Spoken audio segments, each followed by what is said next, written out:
Now it's time for us to step directly into the future.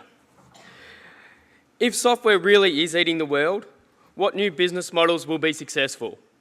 Will the hyper-efficiency generated by exponentially smarter technology also have side effects? Where are the key opportunities and challenges in the next 5 years? To answer these questions, we are now honoured to be joined by a futurist, Gerd Leonhard. Gerd is the CEO of the Futures Agency, a futurist, an author, keynote speaker, think tank leader, that's my favourite, and strategist based out of Basel in Switzerland.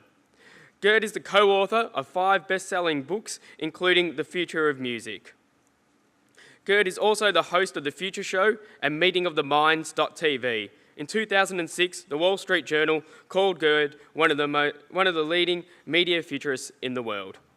Gerd's keynote speeches and presentations are renowned for their hard-hitting and provocative, yet inspiring and personal motivational style. He now travels around the globe to speak at major conferences and events, and we're very honoured to have him here with us today. So please join me in welcoming Gerd Leonhard to the stage.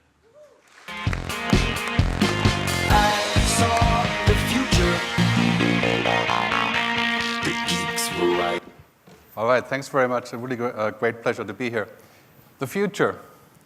I think it's about first discovering the future before you can own the future. Discovery is an important process. You know, the thing that I find most with my clients, which are companies from all over the world in all kinds of sectors, is that they are so busy doing what they do now, so they have no time to discover what's next. And imagine using technology, we can travel so much faster. You know, we're basically going 300 miles an hour on a freeway, German freeway, of course, right? But we're looking in the rear mirror the whole time. Right? I mean, we're going fast all the time. We're getting ready to really take off and go into warp drive, but we're looking backwards and saying, oh yeah, this is 10 years ago, this is what worked, right? Well, you know what's going to happen there is we have terrible accidents, right? Nokia, BlackBerry. Anybody remember BlackBerry? You know those? Yeah? Okay. So, accidents, right? So not to say that those guys did the wrong thing, it's just, the speed of things is just mind-boggling. Right? So my mission today is to do something like this for you. It's basically trying to bring a very complex scenario down to a bunch of bottom lines. So therefore, by necessity, I'm going to simplify it a little bit, right? So forgive me for doing this. But I will also do the good old German thing of giving you some pain. Because, without pain, there really isn't any change. And really what we have to think about when we think about the future is a combination of pain and love. Right? For example, when you're approaching a situation like publishers, newspaper publishers, this is a very painful time. Right? It's not going to be as good as it was. Right? There is a future, but which one? If you're a car company, you're looking at the fact that, which is basically inevitable, we're going to switch to electric cars. Self-driving cars, shared cars. Yeah, it's difficult here in Australia given the distances, right? But, most cities will have self-driving shared cars where you push a button and you hop in. Do you like this idea if you're the CEO of Porsche? Not really, right? It's painful. But you also fall in love with a new idea. For example, car companies are becoming transportation providers. So the city of Singapore can buy 100,000 self-driving cars. That's not a bad business, right? It's just different. So we need pain and love to actually change. And I'll give you some of both today in a good mix, I hope. I'm getting excited, so I'm taking my jacket off. I'll stop here, though. So most important is that we're in a casino, but, I used to, when I was a musician, I used to play in casinos, and I'll spare you that part. But anyway, we're going to an exponential world, right?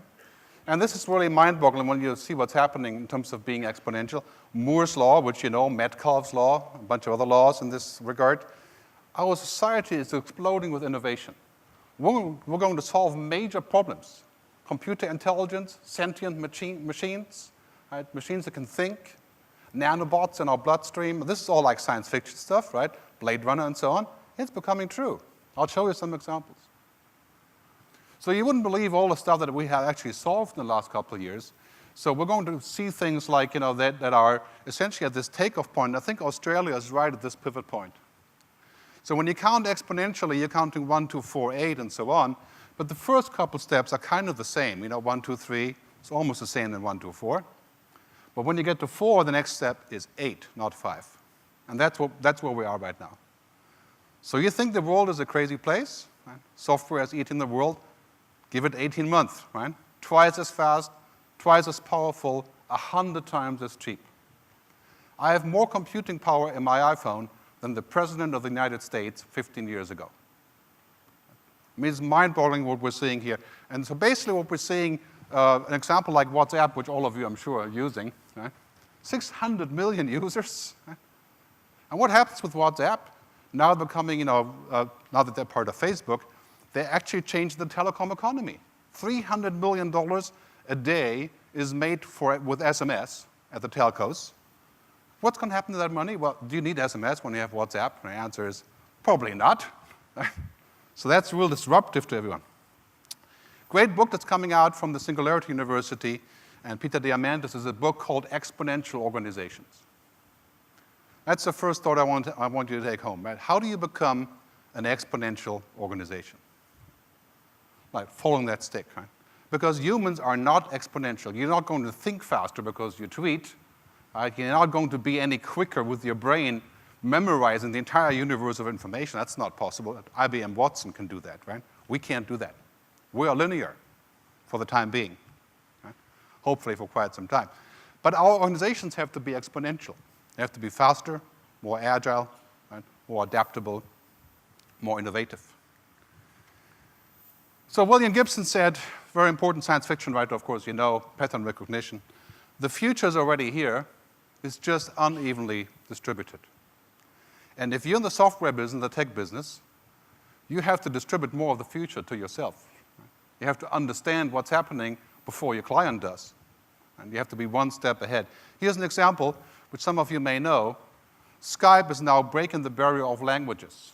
So you have automated language translations in Skype. That future is here.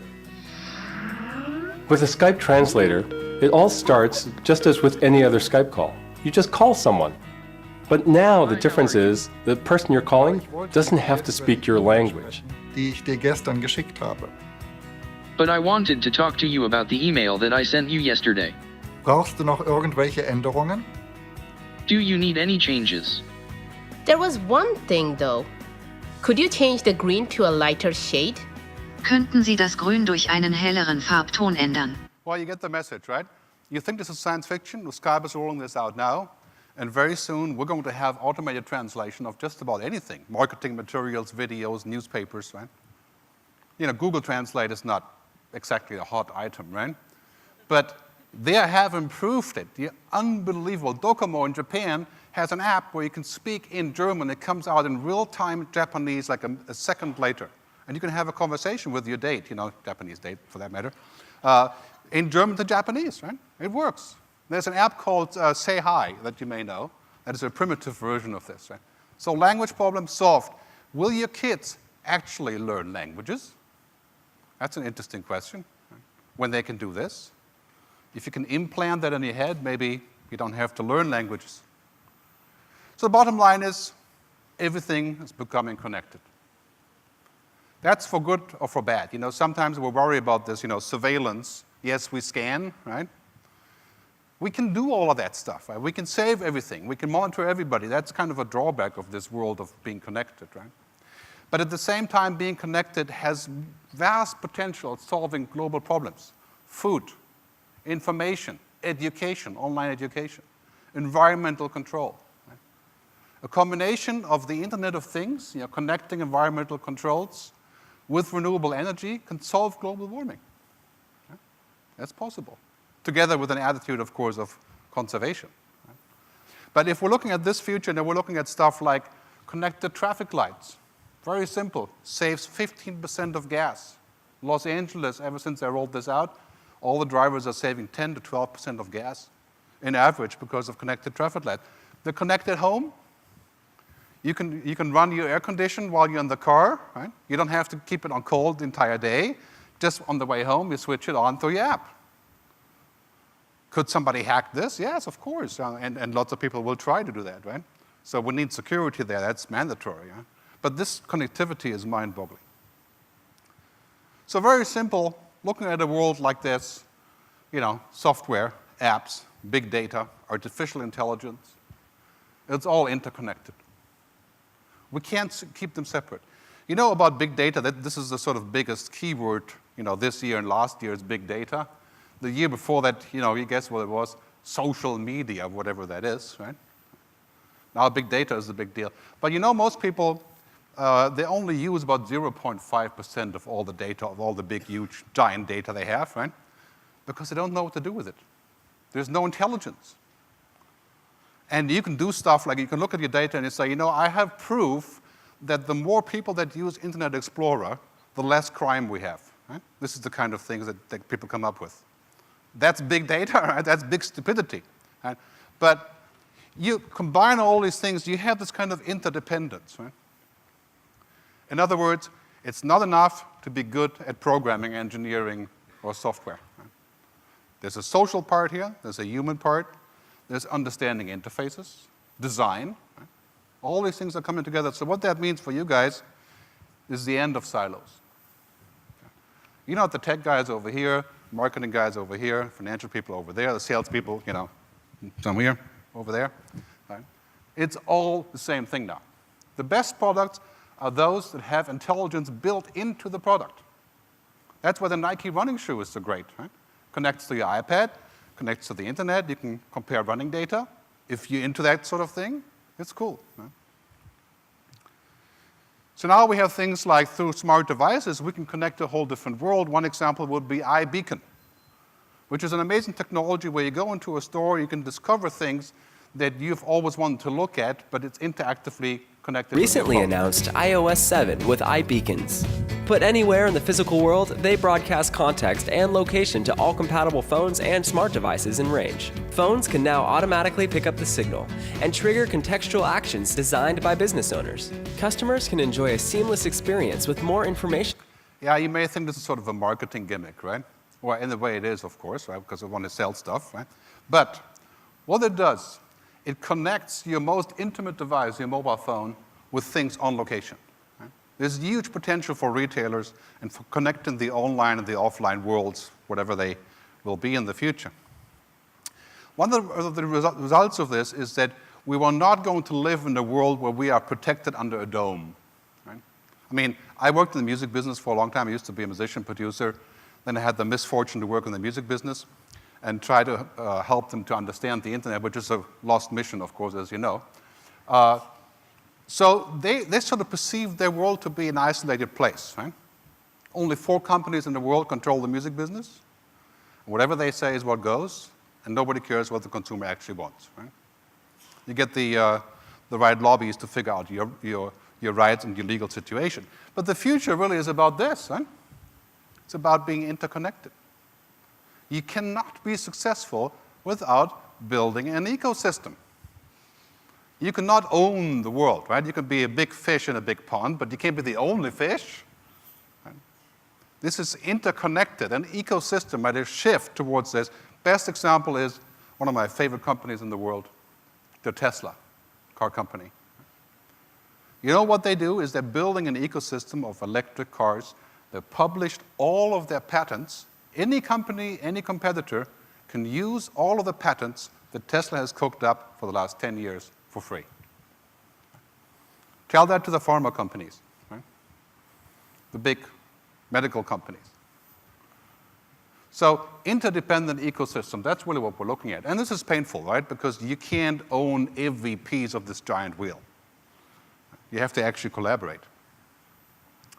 So in this world, you've seen all these things in the past. I mean, this is more than any sane brain can take. Even a 15-year-old would say this is madness, right? All the things, I mean, all these memes and tags and keywords, and you feel like you're in a science fiction novel, right? Maker economy, autonomous vehicles, and so on. Every day there's something new. So in this exponential future, we got to think about what we're doing. And what's happening here in Australia is that we already have 140,000 people employed in the app economy, right? Which is a software economy, really. But the future for this holds, this could very easily be 1 million people when we talk about the Internet of Things. Of course, we also have the opposite effect of machines and robots taking people's jobs, like a cab driver or an accountant, a bookkeeper. Right? Don't tell your kids to become bookkeepers. Bad idea. Right? So here we have an economy to where there's, sort of in a joke, you could say, keep calm, there's an app for that, right? But of course, the reality is there's not. There's not an app for everything. Some things will require a bit more human engineering than an app. But maybe your iPad or your mobile phone looks like this, right? That's what mine looks like, kind of. So I want to show you my favorite apps because I figured you would appreciate. The first one is an app where you can part the Red Sea. This is an app for Moses. Yeah, it's a little bit late for him, but this is a very powerful app. The other one I like a lot is the Aussie insult generator. I think it was popular here last year, where you can generate an insult on the fly and just use that for a party. And this one is kind of late for myself. I got divorced 8 years ago, but it's a divorce app. Right? All these things are happening. I mean, it's mind-boggling. There's an app that twitters that your baby has a wet diaper, right? Called Tweet Pee. Right? And this is serious. I'm not joking. This is actually happening. Right? But this kind of shows you, going back to Moses here, whatever can be digitized will be. You may not appreciate this if you're in the music business or the publishing business or the banking business. Think about digital money. 54% of transactions in Africa are done through mobile devices, not through banks. And who owns those companies? The telco providers, the startups, the internet companies. Some of you may be in the banking business. Of course, you're lucky here because you don't really have that competition here, right? But as Bill Gates says, people need banking, but do they need banks? Interesting question. Media, right? You can see here, advertising, newspapers, radio. I mean, if you're in the radio business or the newspaper business, that's not a good idea right now to think about what kind of advertising you're going to get in the future.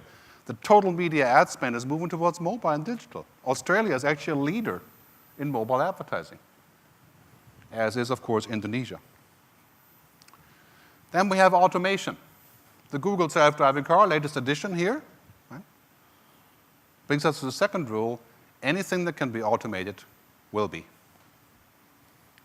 Kind of a depressing thought when you think about human possibilities, right? I mean, it's not been much fun to drive in this car, right? It just takes you a place, you don't get to kick ass and do stuff there, right? It just drives. You can check your email or eat hamburgers or something. But, everything that can be automated will be automated. Everything that can be digital will become digital. That's kind of a digital Darwinism in a way, That's where we're going. So that leads me to an interesting conclusion. In the military, which I don't quote very often, they use a term called VUCA. You should remember this because that's your future. Right? Volatility, uncertainty, complexity, ambiguity. That is where we're going because the world is getting connected, which means a lot more conversation. It's interesting to see that we have solved global poverty to some degree. People are getting richer, so to speak, in developing countries. We've kind of solved large wars, not small wars. But everything else getting utterly complicated. So the average lifespan of an S&P 500 company has decreased to 15 years. So what are we going to do about this? This is where we're going because of technology, because of all the disruptive changes. I think the answer is we have to flip the VUCA. I call it to flip the VUCA using the same abbreviation. Velocity, speed. Unorthodoxy. Right? Richard Branson comes to mind with that, of course. Number one, collaboration. And a good American term, awesomeness. Right? If you can do that, you can beat VUCA. And that's really kind of what software and apps are all about, right? Velocity, speed, collaboration. We're living in a world where exponential growth is not just technology, but it's also knowledge. I mean, the stuff you can know now. I mean, if you want to figure out how to do HTML5 programming, right, you can just go to Coursera or the Khan Academy or YouTube, right? And if you're smart, you can learn that in a couple hours. I would never learn that, but some people do. Right? Exponential growth of knowledge. The brain outside of our brain. We can basically solve every answer at any time. We can just go in and say, okay, what is the best sushi place here? What is the rating of this guy? What does he look like on LinkedIn? Right? That's external knowledge. One simple swipe gives you the information that is relevant to you right now. As you leave your house, Google Now is smart enough to check current traffic conditions and has prepared an alternate route for your commute. Google Now is always one step ahead, so you can feel more confident as you navigate your day. That does that? Just got a jellyfish warning. Want to try counting? Let's go to Zuma. Morning, kids! These are two examples from Google. One is Google Now, which all of you have on the Google app in your smartphone. And Google Now takes all of the information about you, your search, right? Google knows you better than your husband or your wife because of your search, right? That's a real benefit. Right? By the way, by disclosure, Google is one of my clients. If I talk bad about them, I mean it, in positive spirit. So what Google Now does is bring all the information together and gives me cards about what's happening in my day. My flight is late, my information about where I could eat, and so on and so on. And the Google 360 Moto watch does it on my wristwatch, on my wrist, right? So I can look at my stock market portfolio. I can do all those important things that need constant attention.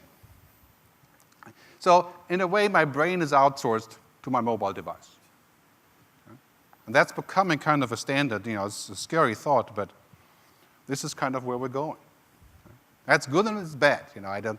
We can discuss later in the panel what that means. Right? But basically what happens here with transformation is that we have connectivity. We have data. We have software. Right? The Google car doesn't drive on gas. It kind of does. It's a hybrid car, right? It drives on data. It gets 800 megabytes a second of data. Otherwise, it doesn't move. So it moves on data. The Internet of Things. Right?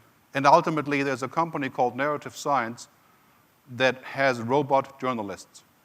They're writing articles for Forbes magazine and The Guardian using a machine. And if you read them, and they're simple articles about, CA's stock market performance, the robot can do that. Don't ask a robot to talk about the last election or something, right? But simple stuff they can do. So artificial intelligence is everywhere now. And this is, interesting scenarios coming out of this. Basically, transformation for all of us means to go beyond change. So when you go home tonight, if you go home tonight, think about how you can transform into the next business, not just make a minor change. I mean, you have to make minor changes to improve what you do, right? But it's really about the question, who are you going to be in 3 to 5 years? I mean, that is a crucial question because you have to prepare what that means and which way you're going. Because I worked in the music business for a long time, I'll show you some slides from this because it's a great example of how not to do things, right? You want to improve your business, just do the opposite than the music guys. The global recorded music revenues, and you see here going up CD sales and so on. It was clear in 1999 that music is moving to the cloud. You hit a button, the music plays. YouTube, Spotify, Zimfy, you have hundreds of services of that now. Right? But their assumption was if people can do that, right, and make random copies and free copies, our business is dead. Right? Turns out it's exactly the opposite. Right? This is going to happen anyway. So after this serious decline, 71% decline of revenues. I mean, you would get fired for having 10% of that loss. 71% of revenue decline. They're finally figuring out that this is what people want. I call this a toxic assumption, a poison. It sits in the back of your mind and says, if you do this, it's dangerous. Because you've never actually looked at it. So those toxic assumptions are really important, because in the end, you can't fax a cat. You can try it, right? But what is the future is the future. I mean, 5 years from now, ask your kids. They know what the future is. Right? The future of banking, unfortunately, is not going to a place to pick up money. Right? Yeah, you may go there to pick up a loan. Right? I mean, those things are clear, right? You can't fax a cat.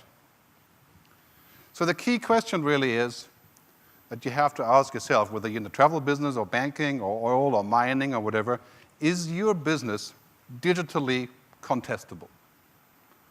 Can somebody come in and invent a piece of software or do something like Airbnb with the hotels, like Uber for cars, right?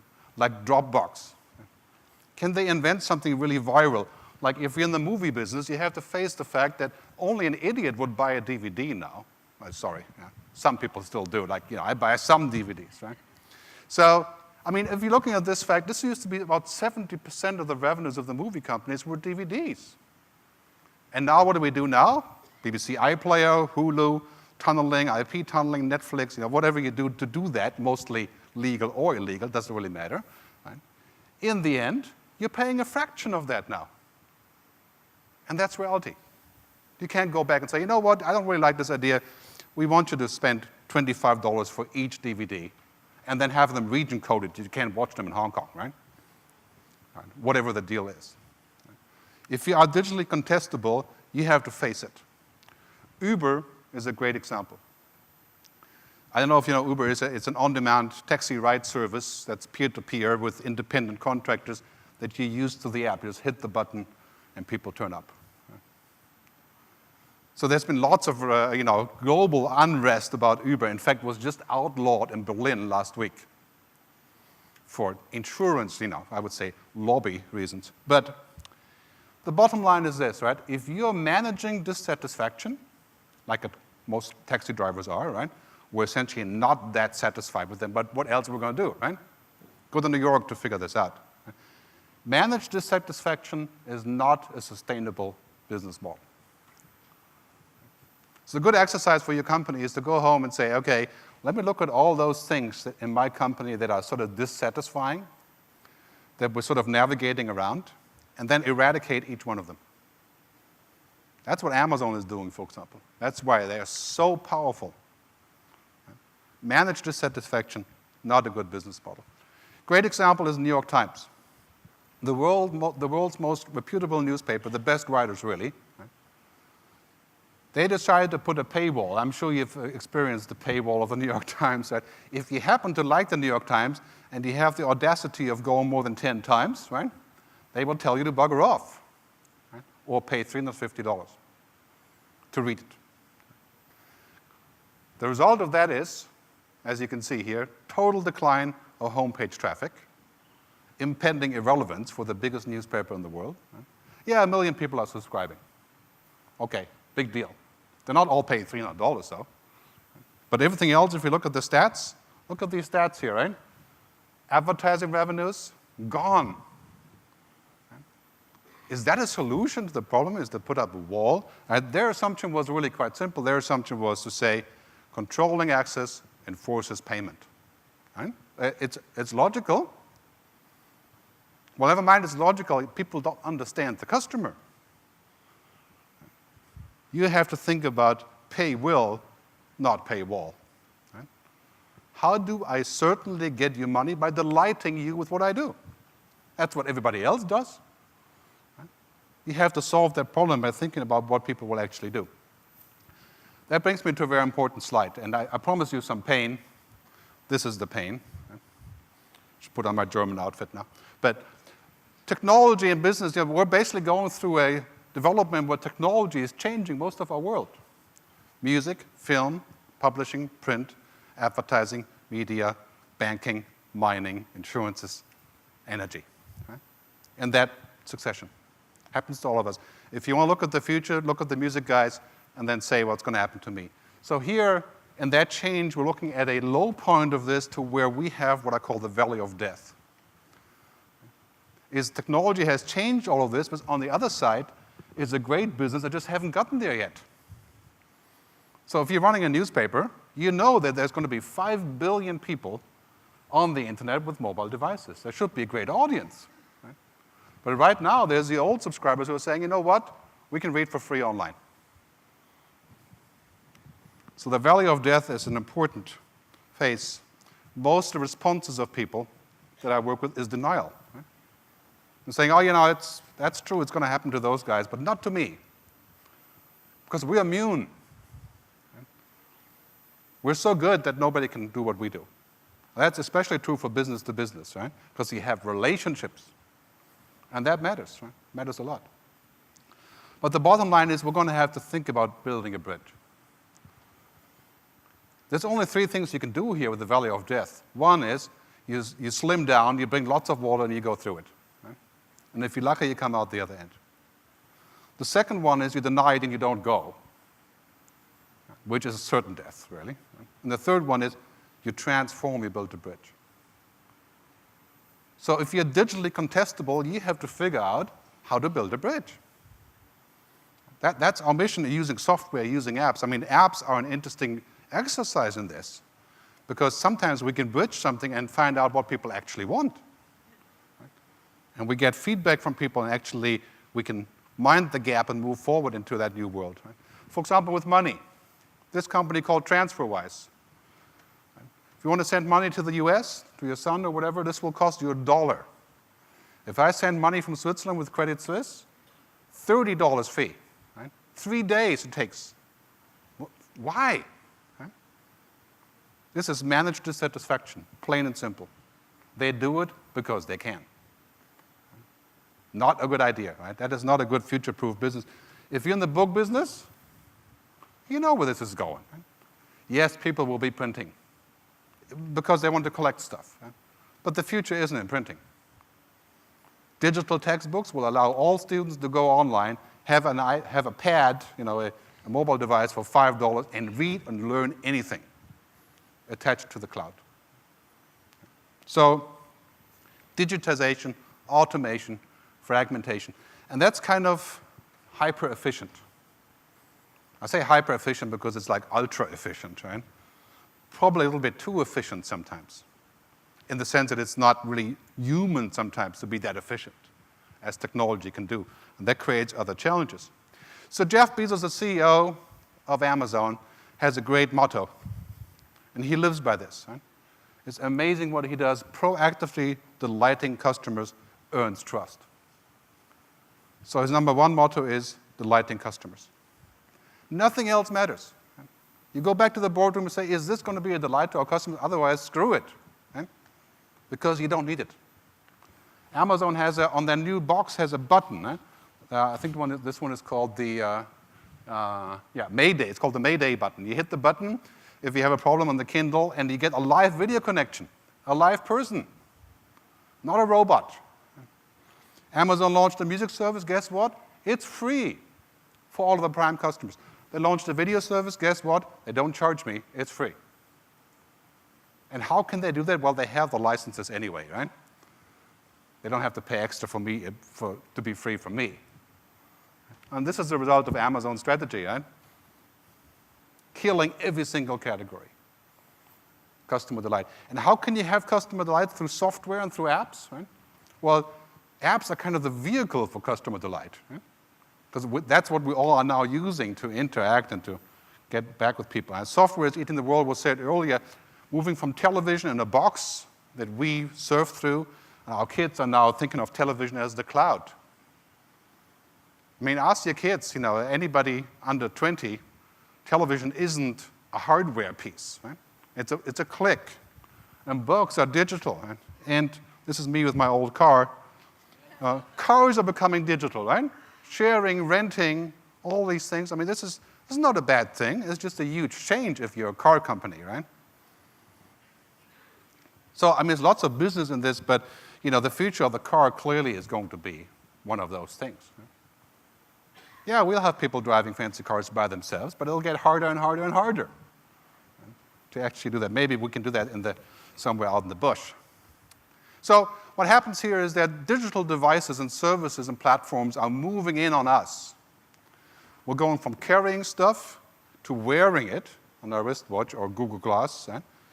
Having the internet on the iris, right, with the contact lens, which already is possible, using Google Glass, of course, and ultimately like this guy, Neil Orbison, who has a blue chip sensor in his skull transferring visual images to sounds in his head. Right? I mean, this is actually reality, right? People are doing this, right? And you see this little gongle he's wearing. Right? So probably wouldn't want to do that, just to try it out. But. So as the world is turning, it's basically becoming intelligent everything. And in many ways, you could say technology is becoming intelligent, but we are not. Right? I mean, we are in some degree, but not like this. And when I show you this clip now, you won't think this is actually real. You think this is a spoof, but I assure you it's not. This is your house. This is your car. This is your toothbrush. These are your things. But these are the things that matter. And somewhere in between is this guy. Introducing Jibo, the world's first family robot. Say hi, Jibo. Hi, Jibo. Jibo helps everyone out throughout their day. He's the world's best cameraman. By intelligently tracking the action around him, he can independently take video and photos, so that you can put down your camera and be a part of the scene. Jibo, take the picture. That makes you wonder, do you actually need a family? Right? You can just delete everyone and play with Jibo, right? Maybe there's a Jibo for all kinds of things, you know, who knows, right? But intelligent everything. I mean, this is the future that we're seeing basically based on this thing, right? Based on big data. Because Jibo couldn't do anything if it didn't know me. So all the things that we're doing, what we're sharing, where we come from, where we've been, what we've looked for, who we are connected with, is creating a giant data stream. And this was true 10 years ago, but the order of magnitude is now like this, right? I mean, you can't even see the data from 10 years ago compared to what we have now. And this is creating all kinds of opportunities and societal problems, of course, which we also have to solve. You know, it's a different discussion. But what we see here is basically a scenario to where, for example, business intelligence was a Fiat 500 with a light shot out until about 2 years ago, right? Today we have business intelligence is warp drive, right? You can figure out anything. Real-time sentiment analysis, tracking your customer. In theory, you can know all of these things. This is what Google wants to do, of course, right? Be the Star Trek, the enterprise of big data. So what happens here is that we can find out all these things, right? This is going warp drive and making us look at things like LinkedIn. Right? 380 million people on LinkedIn. Every meeting you go to, right, what do you do first? Check them out on LinkedIn, right? To see what they look like and, you know, what school they went to. It takes only 20 seconds, but if you're not on LinkedIn, either stupid or rich, you know, one of the two. Right? That's what people figure. You know, I'm not sure that's true, but you can see this here, what's happening with the market value of this, right? So the best apps that are out there, they're really about relationships. Right? And you know what? The future of business is not about saying, well, you can buy this and selling, right? In the sense of saying, click here to buy, right? The future of business is about maintaining relationships, building trust, creating brand loyalty, right? Building the customer service into the product, like Ducati has in this short video here. They use an app for people to configure the Ducati. End result is most people that buy a motorcycle now from them spend twice as much money as before they had the app, right? Because it's so much fun to configure. And you've seen this before for car companies, of course, right? It's not rocket science. So the average used to be about 18,000 euros to buy a Ducati, now it's 34,000 euros using the app. Right? If you're using Uber, the car service, you give it a try sometimes when you get to a place. I think it's actually here in Sydney, isn't it? Yeah, so when you use this app actually does everything. It does the customer service, it does the payment, it does the social, it does the tracking. Right? It does all of this. The product is the service. The customer relationship is the product. And that's a benefit that we're seeing here. CRM is built into the product. So the future of technology is coming to us at a mind-boggling pace. 5 years from now, we'll be sitting here and saying, oh God, you know, back then that was traditional, right? That was a lame world, and today we're like, God, we're on fire. Good or bad, many things about this, but really what it comes down to is this. If you want to be in business in 5 years, you need technology and you need trust, right? That is not the same thing. You build trust by providing service, by being invaluable, by being indispensable. And you get to be indispensable because you use technology. So those two things go together. Don't think of yourself as a machine or your customer as a machine or as everything as an algorithm. Right? Business is not an algorithm. Part of it is an algorithm we use to do business. Right? So this is very important to keep in mind also, not to abuse your relationship with the customer by using their data without authorization, for example. By killing the golden goose, as we see now many discussions about what's happening on the web with net neutrality and internet governance and many things like this. And then there is this topic, right? Your future, if you're not already 73, well, you still have a future of 73 as well, right? But it's a different topic. Many of our jobs will fall prey to automation. 65% in Europe. I read the other day, 68% of jobs in the next 20 years in Australia. Checkout clerks, bookkeepers, here's a list. Right? Bookkeepers number one, because now you have these New Zealand guys from Xero, Xero, do you know that company? Right? Their goal is to kill, in parentheses, 20 million bookkeepers and accountants using the software package. And I'm using it. It's mind-boggling. $200 saves me $5,000 for my bookkeeper. I can have my son do my bookkeeping now by scanning stuff and putting it in there, right? That's what happens with automation. So here's a list of jobs that will go away. Right? Loan officers, receptionists, paralegals, retail people, taxi drivers, security guards, cooks for fast food, and so on and so on. This may sound depressing to you, looking at how many regular jobs will go away here. Right? But what it does, it frees us up to do all kinds of new jobs that haven't even been invented yet. And it makes us into entrepreneurs. I should say that because in Switzerland, for example, where I live, most people don't start their own company. I think in the US it's about 20%, in Australia it's about 8%, and in Switzerland is 1.2%. Right? So the future of that is, us creating things, as my colleague says, Thomas Fry, 60% of the best jobs in the next 10 years haven't even been invented yet. Those are the jobs for your kids. So that's the kind of reality that we're heading into. And to summarize, Kevin Kelly, the founder of Wired magazine, says, machines are for answers, humans are for questions.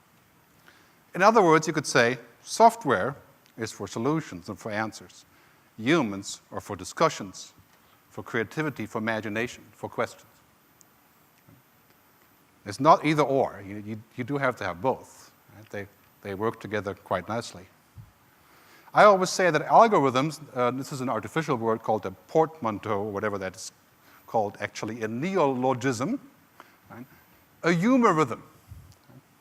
Every algorithm needs a humorism. When you launch an app or a piece of software, you have to also launch in your head what this will do to people and figure out the business model behind this. Right? Going back to the right brain, imagination, negotiation, questioning. That is our role in the future. Our role is not to beat machines or to beat software or to be quicker or smarter or better, because we can't. Right? Our role is to move to this part of the brain. To summarize, the future of technology in business is really this awesome technology, which all of us are excited about, and has huge potential to do all kinds of things and solve large global problems. Great people and credible purpose. Your company has to have a purpose. The purpose is not to optimize revenues. Right? That is a secondary purpose. Right? So that is really important for the future, those three things. I'll give you a quick summary, and then we'll have a discussion on the panel later. Point one, everything is getting connected. Right? As much as we wish it wasn't, it's almost impossible to escape that. And there is a trend towards what's called offline is the new luxury, right? Checking into a hotel that does not have internet, or that thwarts the mobile phone, and puts up a cloak so you can't be reached, right?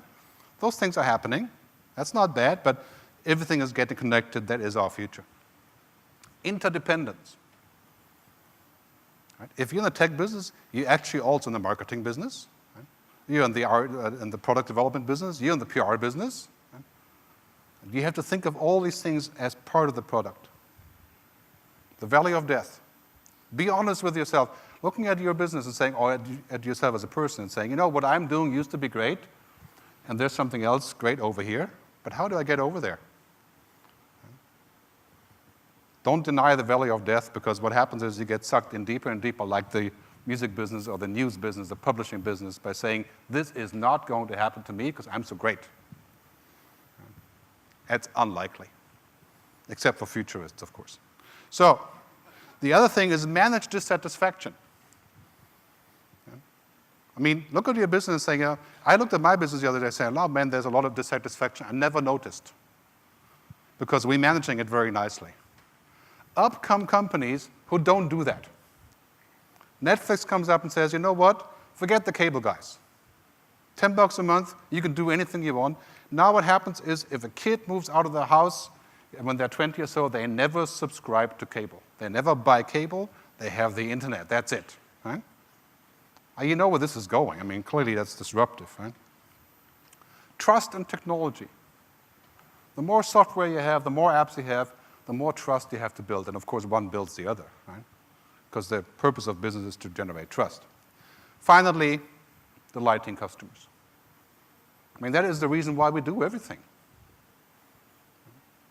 So I ask myself sometimes when I do things, I say, would I, if I was on the receiving end of this, would I be delighted? Or would I say, yeah, you know, it's so-so. You know? It's delightful or it's gone. That's our choice. So I'll leave you with a quote from Alan Kay, famous computer scientist: the best way to predict the future is to create it. So I hope you can do that here in this event, and I look forward to seeing you down the road. Thanks very much.